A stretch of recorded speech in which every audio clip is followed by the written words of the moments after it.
Hello friends, welcome back to our channel. If you're using T-Mobile home internet and notice too many devices connected, or maybe you just want to remove old or unknown devices, it's important to know how to manage your network properly. Over time, phones, laptops, smart TVs, and even guest devices can stay saved on your network, which can slow down speeds or raise security concerns. The tricky part is that there isn't always a clear remove button like you might expect, so it can feel confusing at first.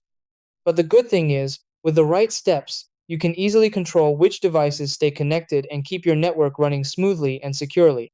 Try these. Step 1. Open the T-Mobile Internet app or access the gateway settings. Step 2. Log in using your admin credentials. Step 3. Go to the connected devices or network section. Step 4. Find the device you want to remove from the list. Step 5. Select the device and choose block, remove, or disconnect. Step 6. Change your Wi-Fi password to remove all devices at once.